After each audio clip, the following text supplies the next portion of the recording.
Hello students, अनु की पाठशाला में आपका स्वागत है। तो जैसा कि आपको पता है कि हमारे इस यूट्यूब चैनल पे 10th बोर्ड मैथमेटिक्स सब्जेक्ट की क्लासेस चल रही हैं। तो अब तक जो है हम प्रश्नावली जो 2 है आपके बहुपद जो है इसके हमने 2.1 जो है उसको अच्छे से कंप्लीट कर लिया है। इसके अंदर हमने बहुपद के बारे में समझा था कि बहुपद क्या होता है, बहुपद की घात क्या होती है, किस तरह से हम बहुपद के शून्य निकालते हैं और बहुपद का जो ज्यामितीय अर्थ है यानी ग्राफ के साथ हम कैसे उसका मेजर करते हैं कि उसके शून्य जो है वो कितने होंगे। उन सभी चीजों के बारे में हम डिटेल से पढ़ चुके हैं। तो आज का जो हमारा मेन टॉपिक है वो है किसी भी बहुपद के जो शून्यक होते हैं उनमें और जो उसके गुणांक है उनमें क्या रिलेशन होता है, क्या संबंध होता है। और ये टॉपिक इतना इंपॉर्टेंट है कि बोर्ड एग्जाम्स के अंदर यहाँ से जो क्वेश्चंस है वो जरूर बनता है। तो इससे पहले वाले लेक्चर्स अगर आपने देखे होंगे तो आपको पता होगा कि बहुपद क्या होता है, इस परिभाषा के बारे में अच्छे से हम जानते हैं, शून्य क्या होते हैं और गुणांक क्या होते हैं। अगर नहीं पता है तो भी हम इसको थोड़ा रिवाइज करते हुए चलेंगे कि आपके सामने कोई भी चर राशि और अचर राशि को मिला के जो आपके सामने व्यंजक लिखा होता है उसे हम क्या कहते हैं, बीजीय व्यंजक कहते हैं। और वो बीजीय व्यंजक में आपको ये ध्यान रखना है कि चर राशि की जो घात होती है वो हमेशा कितनी होनी चाहिए, एक हमेशा कैसे होती है, वो धनात्मक पूर्णांक होती है, यानी कि वो नेगेटिव में नहीं होनी चाहिए और वो जो होती है वो भिन्न के रूप में नहीं हो सकती। तो उसे ही हम जो है वो बहुपद कहते हैं। जैसे कोई भी चर राशि मान लो 2x+3। अब आपको पता है कि जहां भी जितने भी इंग्लिश के अल्फाबेट्स है वो हमारी चर राशि है, यानी चर राशि और अचर राशियों को मिलाकर जो बनाया जाता है उसे व्यंजक को हम क्या कहते हैं, बीजीय व्यंजक। अब बीजीय व्यंजक तो है लेकिन हमें क्या देखना है कि इसमें जो चर राशि है उस चर राशि की जो घात है क्या वो एक धनात्मक पूर्णांक है क्या। देखिए धनात्मक पूर्णांक का मतलब है, आपको पता होगा कि पूर्णांक वो होते हैं जिसमें प्लस भी आता है, संख्याएं आती है, माइनस संख्याएं भी आती है और जीरो भी आता है। लेकिन धनात्मक पूर्णांक का मतलब ये हो गया कि आपको नेगेटिव संख्याएं नहीं लेनी। तो एक तरह से आप ये भी कह सकते हैं कि जो आपके हैं वो पूर्ण संख्याएं होनी चाहिए। धनात्मक पूर्णांक यानी कि एक तरह से वो 0 से लेके 1 2 3 से लेके इंफिनिटी तक कुछ भी हो सकता है, लेकिन ऋणात्मक नहीं हो सकती। भिन्न जो भिन्न के रूप में होती है, कोई 1/2 है, 3/4 है, वैसे भी नहीं हो सकती। तो उसे हम क्या कहेंगे, उसे हम क्या कहते हैं, बहुपद कहते हैं। तो बहुपद को जो है हम fx से भी लिख सकते हैं, fx = 2x+3। तो आपको फिर से थोड़ा रिवाइज हो गया होगा कि जो हमारा जो बहुपद होता है वो क्या होता है। अब है कि उस बहुपद के शून्य क्या होते हैं, गुणांक क्या होते हैं। तो इससे पहले वाले लेक्चर्स में हमने देखा था कि जो भी आपकी चर राशि होता है उसका कोई एक ऐसा मान जिसको इस बहुपद में रखने पर इस बहुपद का मान क्या हो जाए, 0 हो जाए, तो उसे हम क्या कहते हैं, उस बहुपद का शून्य कहते हैं। यानी कि x की कोई ऐसी वैल्यू कि मैं इसमें पुट करूं और इस पूरे बहुपद का मान क्या हो जाए, 0 हो जाए, तो उसको हम क्या कहेंगे कि वो इसका क्या है, शून्यक है। और गुणांक क्या होते हैं, अगर हम बात करें गुणांक की, तो जो भी आपको चर राशि दी होती है, जैसे 2x+3 दिया है, तो जो भी आपको चर राशि दी है उस चर राशि के साथ जो ये लगे होते हैं, जो इसके गुणा में लगे होते हैं, वो इसके क्या होते हैं, गुणांक होते हैं। अगर आपको ध्यान हो तो द्विघात जो मैंने आपको बहुपद बताया था, जैसे कि 2x² + 3x+4, तो जैसे आपके सामने ये एक द्विघात वाला, क्योंकि अधिकतम घात कितनी है यहाँ पे किसी चर राशि की, 2 है ना, तो द्विघात वाला एक क्या है आपके सामने, बहुपद है। तो आपको पता है कि इस जो ये चर राशि है, इस चर राशि के जो गुणा में जो होता है वो क्या होते हैं, इसके गुणांक होते हैं। तो इस चर राशि का गुणांक कितना है, 2 है। यहाँ पे x का गुणांक कितना है, 3 है। तो आपको ध्यान होगा जो इसका जो बेसिक रूप होता है, जो हमेशा हम पढ़ते हैं आगे आता है, वो कौन सा होता है, वो इस तरह से होता है, ax² + bx + c।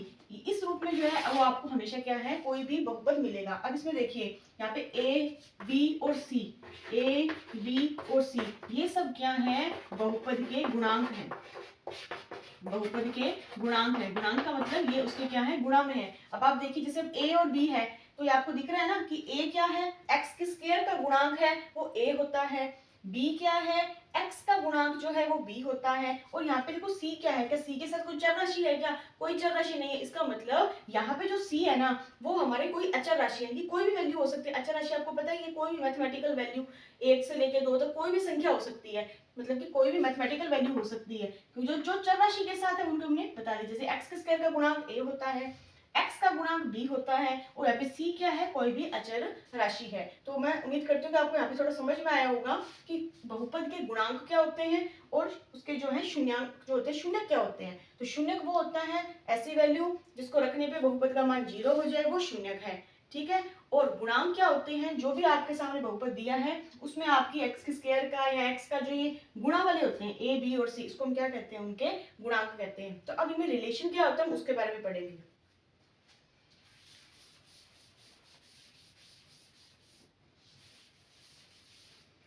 जिसमें हम सबसे पहले स्टार्ट करते हैं हमारे रैखिक बहुपद से।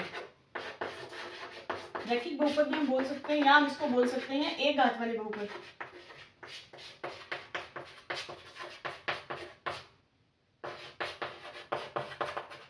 मतलब पावर कितनी होती है जिसकी एक होती है। जैसे आपके सामने में कोई भी लिख सकते हो, जैसे अभी आप एग्जांपल लिया था 2x + 3।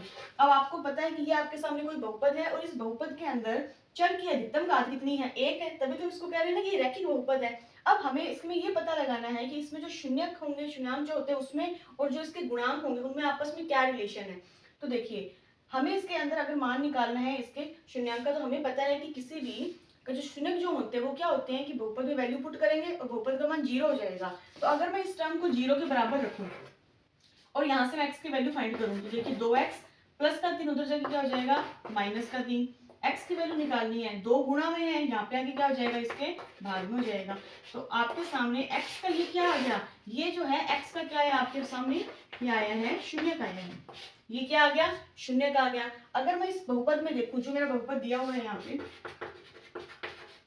इस बहुपद में अगर मैं गुणांक देखूं तो आपको पता है चर राशि के जो साथ होता है वो हमारा क्या होता है, इसके अंदर a होता है। अब देखिए, अब x के साथ कौन है, 2 है, इसका मतलब इसमें हमारा जो a है वो 2 दिया हुआ है और जो b है वो कितना दिया हुआ है, इसके अंदर 3 दिया हुआ है।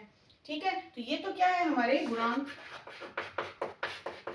और ये क्या है हमारे शून्यक है। अब हमें पता लगाना है कि इन गुणांक में और इन शून्यक में क्या जो है अंतर है। तो अगर आप इसको थोड़ा ढंग से देखें तो देखिए, x क्या है हमारा शून्यक है और इसकी वैल्यू देखो क्या हुई है, माइनस लगा हुआ है, 3/2 है। अगर आप इसको देखें, 3 की वैल्यू क्या थी, 3 हमारा b है एक तरह से, x बराबर माइनस, अगर मैं यहाँ देखो 3 क्या है, b है, यानी कि मैं b लिख सकती हूँ, बटा में 2 लिखा है, 2 क्या है हमारा a है, यानी कि a।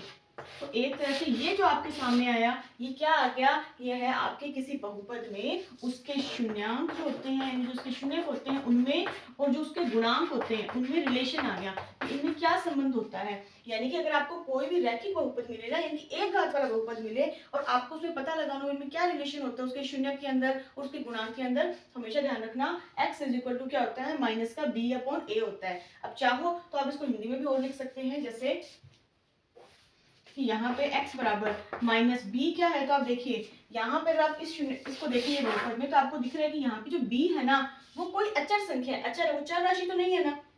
तो यहाँ पे हमारा b क्या है, अचर राशि है, कोई भी आप लिख सकते हैं अचर राशि बटा में a। देखिए a क्या है, यहाँ पे x के साथ वाली जो संख्या होती है वो a होती है, यहाँ पे देखिए a है 2, तो आप लिख सकते हैं इसके अंदर x का गुणांक, यानी कि जो x के साथ है, क्योंकि ये हमारा क्या है यहाँ पे एक घात वाला रैखिक बहुपद है। अब आप इसको एक बार फिर से देखिए, अगर हमें किसी बहुपद में ये पता लगाना है कि उसके शून्यांकों के बीच में और उसके गुणांकों के बीच में आपस में क्या रिलेशन है, तो पहले हमें वो तो पता है उसके शून्यांक होते क्या है और उसके गुणांक क्या होते हैं। तो हमारे सामने से एक घात वाला हमें कोई बहुपद दे दी, जैसे 2x + 3 = 0 है, ठीक है, आपको दिख रहा है ना एक घात वाला है। अब हमें पता है कि शून्य तो वो होता है कि इसका मान 0 आ जाए, इसलिए मैंने इसको 0 के बराबर रखा और यहाँ से जो है x का मान निकाला। ठीक है, अब मैं देख रही हूँ कि इस बहुपद में जो राशि x के साथ वाली होती है वो a होती है, तो यहाँ पे a क्या है हमारे पास 2 है। ठीक है, और अगली जो राशि है वो क्या होगी हमारी b हो गई। अब इस राशि को देखा मैंने कि अच्छा b जो है वो 3 है, a 2 है, देखो x बराबर माइनस का 3/2 था ना, तो 3 की जगह पे b लिखा और 2 की जगह पे a लिखा, एक एग्जांपल समझाया आपको। तो आपके सामने क्या निकल गया रिलेशन की x बराबर क्या होता है माइनस का b/a। ये आपको एक बार सुनने में डिफिकल्ट लग रहा है, जब आप इसको समझ जाओगे तो आपके सामने कोई भी इक्वेशन दी होगी तो आप उसको देख के एकदम इजीली पता लगाओगे कैसे इसको निकालते हैं। उसको हिंदी में लिखे हम क्या लिखेंगे, x बराबर माइनस तो है फॉर्मूले का आएगा ही आएगा, बराबर अचर राशि बटे में x का गुणांक, यानी कि आपको पहले अचर राशि लिखनी है और फिर बटे में क्या लगाना है, x का गुणांक लगाना है। जैसे एग्जाम्पल से करते हैं इसको एक और, जैसे मानो मैंने आपसे कोई और एग्जांपल कोई भी लिख दिया या फिर आपको कोई बुक का एग्जांपल लेते हैं, जैसे मानो 3y + 9 है। सपोज कीजिए आपके सामने कोई ऐसा बहुपद दिया है 3y + 9, और देखिए रैखिक बहुपद है, एक घात वाला बहुपद है, y की घात एकदम एक ही है। अब आप बताइए अगर यहाँ से मुझे डायरेक्ट इस फॉर्मूले से पता लगाना है, तो ये क्या है हमारे पास एक फॉर्मूला आ गया ना कि कैसे शून्यकों के बीच में और गुणांकों के बीच में आपस में क्या रिलेशन होता है। तो अगर यहाँ से मुझे पता लगाना है कि भाई इस चर राशि यानी y बराबर क्या होता है, तो मुझे फॉर्मूला पता है कि y बराबर तो होता है माइनस का b/a होता है। अब आपको पता है कि एक चर वाला है ना, एक चर वाला इसका मतलब जो इस y के साथ है वो मेरा a है और जो बाकी बच गया वो क्या है, b है।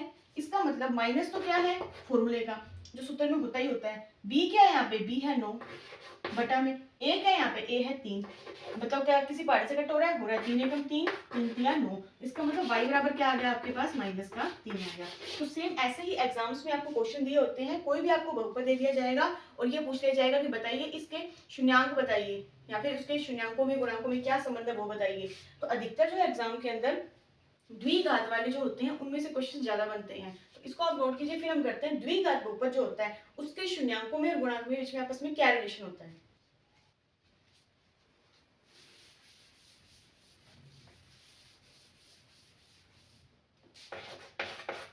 तो देखिए बच्चों, अब हम करेंगे द्विघात वाले जो बहुपद है उसके अंदर कैसे उसके शून्यांकों में और गुणांकों में आपस में क्या संबंध होता है। तो द्विघात वाले, द्विघात बहुपद में क्या आपस में रिलेशन आएगा। देखो आप कोई भी एक समीकरण ले लेते हैं हम, जैसे मान लो 2x square plus 3x plus 4। अब आप बताइए कितनी घात का है। हम देखते हैं चर राशि की जो अधिकतम घात होती है वही क्या होती है, हमारे उस बहुपद की घात होती है। अब देखिए चर राशि की अधिकतम घात 2 है, इसका मतलब ये द्विघात वाला बहुपद है। अब आप इसमें देखिए अगर ये 2 घात वाला बहुपद है तो अब हमें ये पता लगाना है कि इसके शून्यांक क्या होंगे, इसके गुणांक क्या होंगे। तो देखिए आपको ये पता है कि इस बहुपद के अंदर क्योंकि चर की अधिकतम घात 2 है तो ये तो कंफर्म हो गया हमें कि इसके शून्यांक कितने आएंगे, 2 आएंगे। तो देखिए बच्चों, अब हम जो है द्विघात बहुपद में देखते हैं कि उसके अंदर उसके शून्यांकों में गुणांक में क्या संबंध होता है। तो इसको ना लेके पहले जो हम इसका एक जनरल फॉर्म लेते हैं, ठीक है, ताकि हम थोड़ा और अच्छे समझ में आएगा। जैसे मान लो a x square plus b x plus c, ठीक है। अब देखिए आपके सामने कोई 2 घात वाला बहुपद है। अब हमें सबसे पहले क्या निकालनी है, इसके शून्यक निकालने हैं। तो अगर मैं उम्मीद करती हूँ कि आपने 9th क्लास के अंदर किसी भी द्विघात जो आपको दिया होता है, समीकरण दी होती है, कोई द्विघात व्यंजक दिया होता है तो उसके किस रूप से हम उसके टुकड़े करते हैं, फैक्टर्स लेते हैं, वो आपको पता होगा। जैसे हम कोई एक एग्जांपल लेते हैं आपके सामने।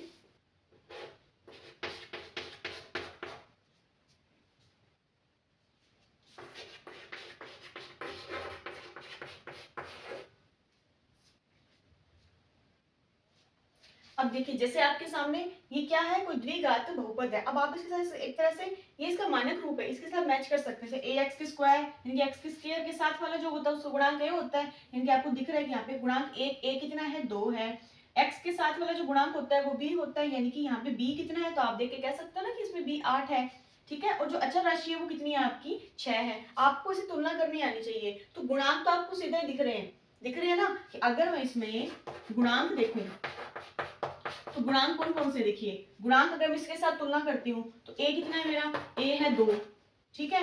बी कितना है, तो आपको मैम बी 8 है, इसके अंदर बी 8 है, ठीक है। सी कितना है इसके अंदर, तो सी कितना है इसमें, 6 है। ये तो गुणांक है। अब हम क्या निकाल रहे हैं, इसके पहले शून्यक निकालते हैं। तो देखिए अगर किसी द्विघात वाला एक आपको व्यंजक दिया हुआ है तो आपको पता है द्विघात व्यंजक की है जो हम फैक्टर करते हैं ना, गुणनखंड करते हैं उसके हम, तो कैसे करेंगे। अगर आपको नहीं याद है तो फिर से थोड़ा रिवाइज कीजिए कि आपके सामने जो भी इस प्रकार का व्यंजक दिया हो आपको ये देखना है कि x के जो स्क्वायर के साथ वाला जो होता है ना गुणांक, पहली बात तो एक होना चाहिए। अगर एक नहीं है तो भी कोई दिक्कत नहीं है, आप ऐसे करिए, इसको करेंगे गुणांक c के साथ, इसके साथ c के साथ। मतलब 2 छिके कितना होता है, 12 होता है। अच्छा अभी 2 छिके तो होता है 12, ठीक। अब आपको बीच में संख्या देखिए, बीच में संख्या कितनी आ रही है, माइनस का 8x आ रहा है। अब यहाँ पे आपको इसके गुणनखंड करने के लिए ये चीज सोचनी है कि यहाँ पे ऐसी क्या संख्या ली जाए कि गुणा करने पे तो 12 आ जाए, ठीक, और प्लस माइनस करने पे 8 आ जाए। पता लगाने का तरीका क्या होता है कि x के स्क्वायर का गुणांक 2 है और अचर राशि 6 है। हमेशा हम देखते हैं ना इनका तो गुणा, 2 छिके जितना आ रहा है 12, ठीक है, और बीच वाली संख्या कितनी आ रही है, प्लस माइनस करने पे 8। अब आप कोई एक ऐसी संख्या सोचिए कि गुणा करने पे तो 12 आ जाए और जोड़ घटाओ करने पे 8 आ जाए, लेकिन 8 भी किसके आए, माइनस के आए। तो देखिए मैं उम्मीद करती हूँ कि आपने ये चीजें 9th क्लास में समझी होंगी। तो अगर मैं सोचिए अगर मैं माइनस का 6x और माइनस का 2x लूं, क्या बात बन जाएगी क्या, कैसे, माइनस माइनस क्या होते हैं, प्लस होते हैं। तो 6x में 2x जोड़ोगे कितना आ जाएगा, माइनस का 8x आ जाएगा। हाँ भाई बीच वाली बात बन रही है ना। और जब आप माइनस के 6x को गुणा करते हैं माइनस के 2x से, तो देखिए माइनस माइनस प्लस, 6 दूनी 12, x को x से मल्टीप्लाई किया तो x की स्क्वायर, बताइए ये चीज बन रही है कि नहीं बन रही। 2x के स्क्वायर को जब हम 6 से मल्टीप्लाई करते हैं तो 12x की स्क्वायर बन रही है ना। तो इसका मतलब मैं इसके क्या टुकड़े करूं ऐसे, हमेशा जब भी आपको गुणनखंड में करने होते हैं ना, तो बीच वाली संख्या के कुछ ऐसे टुकड़े करने होते हैं कि गुणा करने पे तो ये बाहर वाली संख्या बन जाए और प्लस माइनस करने पे बीच वाली संख्या बन जाए। ठीक है, तो उम्मीद करती हूँ आपको चीज समझ में आई होगी कि हमने इसके टुकड़े क्या लेंगे, माइनस का 6x और माइनस का 2x, क्योंकि जोड़ने पे माइनस का 8x बन रहा है और गुणा करने पे जो है ये 12x की स्क्वायर बन रहा है। तो देखिए, यानी कि इसको मैं क्या लिख सकती हूँ, इसको लिख सकती हूँ 2x की स्क्वायर माइनस का 6x माइनस का 2x प्लस का 6। अब तो इजी हो गया हमारे लिए काम, हम करते हैं ना इसके अंदर गुणनखंड में, ये लो इन दोनों को लेके गुणनखंड कर लेंगे, इनको लेके कर लेंगे। अब बताइए इन दोनों में क्या कॉमन है, देखिए एक तो कॉमन आ रहा है 2, ठीक है, तो 2 के दोनों में कॉमन आ रहा है, एक अब कॉमन आ रहा है इन दोनों में x आ रहा है कॉमन। अब आप देखिए यहाँ से आपने 2 भी बार कॉमन ले लिया, एक आपने x कॉमन ले लिया, x की स्क्वायर है, x की स्क्वायर है, आपने एक x बार ले लिया तो अंदर कितने x बचा, एक x बचा, यानी कि x बच गया, काम खत्म। यहाँ से माइनस का माइनस। अब आप देखिए 6x है, आपने 2x बार ले लिया, तो बताइए कितना बचा अंदर, 3 बचा, x तो बार ले ही लिया था। ठीक है, यहाँ देखिए आप इसमें क्या करोगे, माइनस भी ले लोगे बाहर, ठीक है, और आप इसमें क्या कॉमन ले सकते हैं, 2 कॉमन ले सकते हैं। बेटा अब आपने माइनस कॉमन बाहर ले लिया, माइनस ले लिया तो अंदर वाली रकम तो प्लस हो जाएगी ना, 2 आपने ले लिया, अंदर क्या बचा, सिर्फ x बचा। ठीक है, माइनस लिया, अंदर निशान बदलते हैं ना, इसका मतलब यहाँ पे क्या आ जाएगा, माइनस आ जाएगा। तो 2 आपने बाहर ले लिए तो 6 में से कितने बचे, अंदर 3 बचे। मैं उम्मीद करती हूँ कि 8th क्लास से जो है हम इसे गुणनखंड करने स्टार्ट कर देते हैं, तो मुझे पूरी उम्मीद है कि आपको इसके फैक्टर करने आते होने चाहिए, क्योंकि देखो जब तक इस पर प्रैक्टिस नहीं होगी तो हम नई चीजों को कैसे सीखेंगे। तो आप इन चीजों को, आप भी कच्चे भी हैं तो आप इनकी प्रैक्टिस जरूर करना, क्योंकि बेसिक चीजें हमें आगे फिर काम आती है। हमारा मेन टॉपिक तो ये है ना कि शून्य को और गुणांक के बीच में संबंध क्या होते हैं, तो हम इसके शून्य निकाल रहे हैं अभी। तो देखिए, क्योंकि इसको हम 6 को 2 गुना 3 लिख सकते हैं ना, तो 2 तो हमने बार ले लिया, अंदर 3 बचा। ठीक है, अब आप देखिए इसमें और इसमें इन दोनों डब्बों में से क्या कॉमन आ रहा है, x माइनस का 3 कॉमन आ रहा है। जब आपने x माइनस का 3 कॉमन ले लिया तो बताओ अंदर क्या बचा, आप देखोगे मैम हमने ये वाला डब्बा तो बाहर ले लिया, तो अंदर क्या बचा, सिर्फ और सिर्फ 2x। ठीक, माइनस तो पड़ा ही है, x माइनस 3 ये डब्बा आपने पूरा बिल्कुल बाहर ले लिया, तो अंदर क्या बचा, अंदर बचा है 2। तो ये आपके क्या आ गया, इस द्विघात वाला जो आपको बहुपद दिया था, ये आपने इसका क्या कर लिए, गुणनखंड कर लिए। अब यहाँ से हम मान निकाल सकते हैं ना, देखो हम इसको शून्य निकालते हैं, शून्य का मतलब क्या होता है, ऐसी संख्या जिसको रखने पे बहुपद का मान 0 हो जाए। तो इसका मतलब अब हम इसको 0 के बराबर रख के देख सकते हैं कि कौन सा आएगा। अब यहाँ देखिए, अगर मैं x माइनस 3 को 0 के बराबर रखूं तो x का मान कितना आएगा, माइनस का 3 हो जाएगा, प्लस का 3 हो जाएगा। तो ये लो भी आपको पहला शून्य मिल गया, एक शून्य कौन सा आ गया आपके पास, कि इसका एक शून्य तो है 3। ठीक है, दूसरा क्या था आपके पास, 2x माइनस का 2 बराबर में 0। अब यहाँ से मान पता लगाते हैं, देखिए 2x तो बड़ा है, माइनस का 2 उधर जाके प्लस का 2 हो जाएगा, x की वैल्यू फाइंड करनी है, 2 गुणा में है, इधर जाके भाग में चला जाएगा, तो 2 2 बच गया, कितना आ गया, 1 आ गया, x का मान कितना आ गया, 1। तो आप देखिए द्विघात बहुपद था, यानी कि शून्य कितने थे, 2 घात वाले बहुपद के 2 शून्य आएंगे और आपके सामने दोनों शून्य आ चुके हैं, एक शून्य क्या आ गया 3 और एक शून्य क्या आ गया 1 आ गया। ठीक है, तो मैं अब आप देखिए आपको इसके गुणांक पता थे, ठीक, आपने इसके शून्य निकाल लिए। अब हम बात करते हैं कि क्या इसका कंसेप्ट है, क्या इसका फॉर्मूला है जिसके कारण हम डायरेक्ट किसी भी सभी को, किसी भी बहुपद को देख के पता लगा लेंगे कि भाई इसका तो अंदर क्या इसमें रिलेशन आएगा। तो मैं एक बार सिर्फ बीच वाला साफ कर रही हूँ। अब आपको जो चीज ध्यान में रखनी है वो क्या है कि जो शून्यकों का जो योग होता है, शून्यकों का योग, ठीक है, वो जो होता है हमेशा हमेशा होता है माइनस का b/a। ठीक, अब आप ध्यान रखिए, यहाँ पे हम मान लेते हैं, यहाँ हम मान लेते हैं, माना कि शून्य का ना वो है अल्फा और बीटा। शून्यकों को क्या नाम दिया हमने, अल्फा और बीटा। तो शून्यकों का योग का मतलब क्या हो गया, अल्फा प्लस बीटा हमेशा क्या होता है भाई, माइनस का b/a होता है, ये आपको ध्यान रखना है। ठीक है, अब माइनस का b/a क्या होगा मैम, अब उसको हिंदी में समझाती हूँ आपको। b क्या है, देखिए b क्या है, x का गुणांक है। ठीक, a क्या है, a है x की स्क्वायर का गुणांक। तो आप चाहो तो इसको ऐसे लिख सकते हो, माइनस में सबसे ऊपर किसका गुणांक आएगा, x का गुणांक, और बटे में a लिखा है, a का मतलब क्या होता है इसके अंदर, x की स्क्वायर का गुणांक। देखो आपको ये वाली टर्म ही ध्यान होनी चाहिए, क्योंकि जब हम हमारी प्रैक्टिस हो जाती है, देखो माइंड में पता होना चाहिए b क्या है, a क्या है। फॉर्मूला लगाते टाइम हम ये लिखते हैं ये माइनस का b अपॉन a, पर पहले पता तो हो कि b क्या होता है। तो b क्या होता है, द्विघात बहुपद के अंदर x का गुणांक हमेशा b होता है और x के स्क्वायर का जो गुणांक होता है वो हमेशा a होता है। माइनस फॉर्मूले का है, इसे हमें लगाना है, भूलना नहीं है। अब आप मुझे बताइए, मैंने आपको जो एक अभी जिसको हमने सॉल्व किया है, ये जो दिया था आपको बहुपद, वो क्या दिया था, वो दिया था 2x की स्क्वायर माइनस का 8x प्लस का 6। आपको यही दिया था ना मैंने बहुपद, मैंने आपको ये वाला बहुपद दिया था। अब हम डायरेक्ट इसको फॉर्मूले से करें, इसमें क्या लिखा है, शून्यकों का योग। ठीक है भाई, चलो हम इससे शून्य का योग निकालते, कितना आएगा। फॉर्मूला कहता है माइनस लगाओ, लगा दिया। वो कहता है b बटा a, अब b तो मुझे पता है x का गुणांक होता है। अब देखिए x का गुणांक कितना है भाई, 8 है। आपको कि मैम 8 के साथ माइनस भी है, बिल्कुल सही है, कोई समस्या नहीं है, माइनस भी है तो हम माइनस का 8 ले लेंगे। समझ रहे हो आप मेरी बात, यानी कि यहाँ पे जो b क्या है हमारा, माइनस का 8 है ना। यहाँ देखिए, फिर हम क्या लिखेंगे कि बटे में क्या लिखा हुआ है, बटे में लिखा है a क्या होता है हमारा, x के स्क्वायर का गुणांक होता है। तो x के स्क्वायर का गुणांक कितना है, 2 है, तो हमने लिख दिया 2। ठीक, अब आप देखिए बाहर माइनस, अंदर में माइनस है, माइनस माइनस प्लस हो गए, यानी कि 8 बटा 2 किया, 2 एकम 2, 2 चौके 8। तो बताइए आपके पास शून्यकों का योग कितना आया, 4। अब हम इसे देखें सच में 4 आ रहा है क्या, हम निकाल रखा है। हमने जो इस क्वेश्चन को सॉल्व करके शून्य निकाले थे, तो हमारा 1 शून्य 3 आया था, 1 शून्य 1 आया था, ये भी शून्य है ना, 2 शून्य निकलते हैं हमेशा। तो अब आप बताइए 3 और 1 कितने होते हैं, 4 होते हैं, यानी कि बात बिल्कुल सही है। हमने डायरेक्ट फॉर्मूला लगा के जो इनमें आपस में संबंध होता है उससे देखा, तो शून्य का कोई योग कितना आ रहा है, 4 आ रहा है। और हमने इस क्वेश्चन को बिल्कुल कंसेप्ट से करके देखा, तो भी हमें पता चल रहा है कि शून्यकों का योग कितना आ रहा है, 3 और 1 4 आ रहा है। इसका मतलब अब हमें ये चीज दिमाग में सेट हो जानी चाहिए कि ये जो आपका फॉर्मूला बना है वो एकदम सही तरह से बना हुआ है, हमें कंसेप्ट पता है। अब जब भी हमसे वो पूछेगा कि आपके सामने कोई बहुपद दे दिया, भाई इसके शून्यांकों, इसके जो शून्यक है उसका योग निकालो, इसका गुणा निकालो, तो हम इस रूप से निकालेंगे। तो अभी हमने क्या सीखा, शून्यकों का योग निकालना सीखा है, तो आप इसको नोट कीजिए। फिर हम देखते हैं इसके शून्यकों का गुणा क्या होता है, तो वो हम करते हैं यहीं पे। ये शून्यकों का योग था, अब हम करेंगे शून्यकों का गुणा।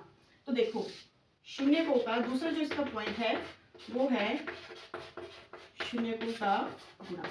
हमेशा ध्यान रखना, शून्यकों का जो गुणा होता है वो हमेशा होता है c अपॉन a होता है। अब देखिए शून्य को हमने क्या माना था, हमने शून्य को माना हुआ है ना अल्फा और बीटा, इसका मतलब अल्फा गुणा बीटा।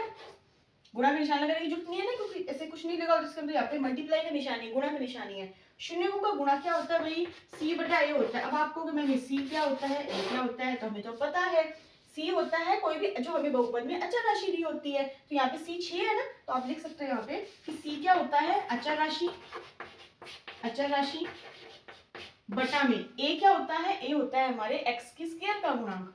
तो आप लिख दोगे बटे में x की स्क्वायर का गुणांक। अब आप एग्जाम में क्वेश्चन सॉल्व करोगे तो बार बार ये सुनो लिखते रहोगे हिंदी वाला, आपके दिमाग में तो डायरेक्ट ये होगा, हमें पता है कि c क्या है और a क्या है, लिखते टाइम हम क्या इसका यूज करेंगे, इसका यूज करेंगे। अब देखिए, अब इसको करके देखते हैं कि वास्तव में शून्यकों का जो गुणा आता है वो आता है क्या। अब अल्फा इंटू बीटा c बटा a, बताइए इस बहुपद में c क्या है, अचर राशि कितनी है, 6 है, ठीक है भाई।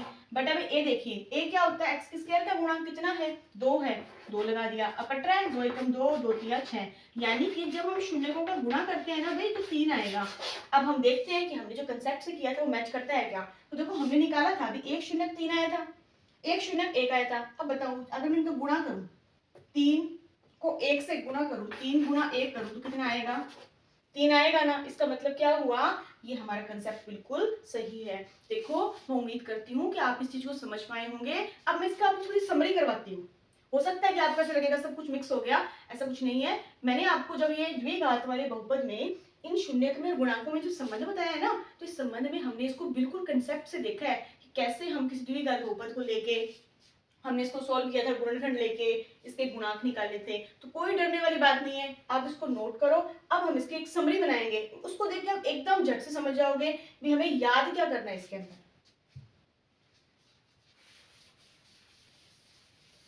तो अब आप लगा लीजिए एकदम इंपॉर्टेंट नोट। क्या है हमारा इंपॉर्टेंट नोट कि अगर हमें कोई द्विघात बहुपद दिया होता है, तो अब देखिए मैं यहाँ पे कोई एग्जाम्पल ना लेके इसका जो मानक रूप होता है ना वो लूंगी। क्या लेंगे, कोई द्विघात बहुपद है, इसका मतलब कैसा बहुपद होगा, ऐसे होगा भाई ax की square plus bx plus c।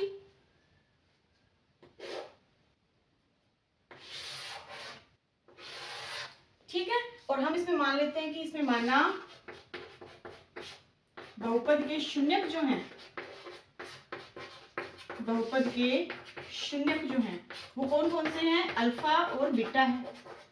ठीक है भाई, हमें हमेशा क्या मानना है, किसी भी इस बहुपद के जो शून्यक हैं, क्योंकि दो घात वाला है इसका मतलब शून्यक भी दो होंगे, तो हमने शून्य कौन से मान लिए, इसमें अल्फा और बीटा को मान लिया। ठीक है, अब हमें गुणांक के बारे में पता है, पर हम लिख लेते हैं कि इस बहुपद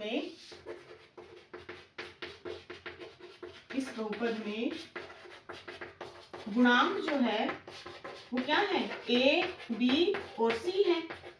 अब देखिए उसको हिंदी लिखने की जरूरत नहीं है ना, आपको पता चल रहा है ए क्या है, एक्स के स्क्वायर का गुणांक है, बी जो है एक्स का गुणांक है और सी अचर राशि। अगर आप लिखना चाहो तो कोई समस्या नहीं, आप लिख सकते हो। ए क्या है, एक्स के स्क्वायर का गुणांक, बी क्या है, एक्स का गुणांक, और सी जो है वो आपकी अचर राशि है।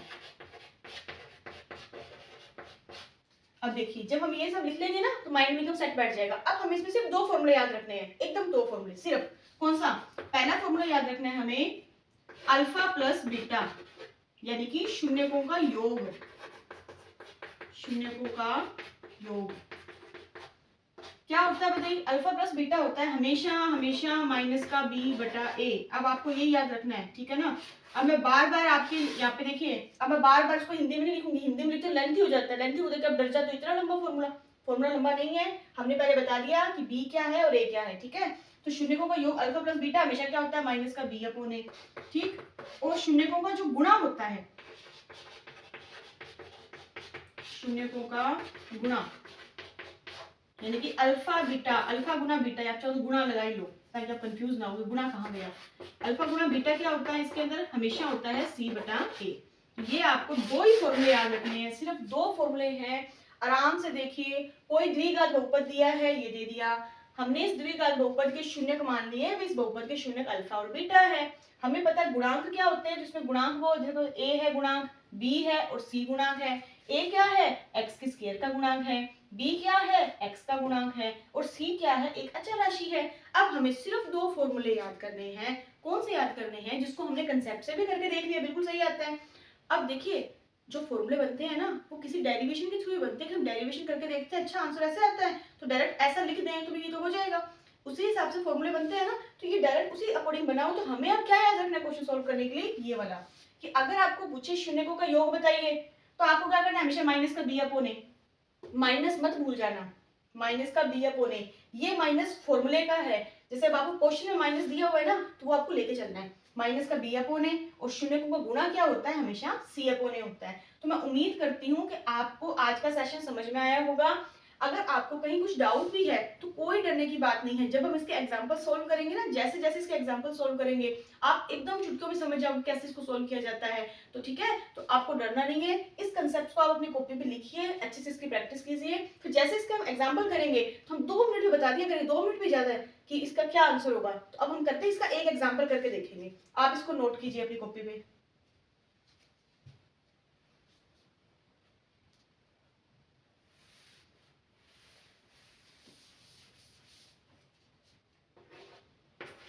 तो अपने एक एग्जाम्पल करते हैं,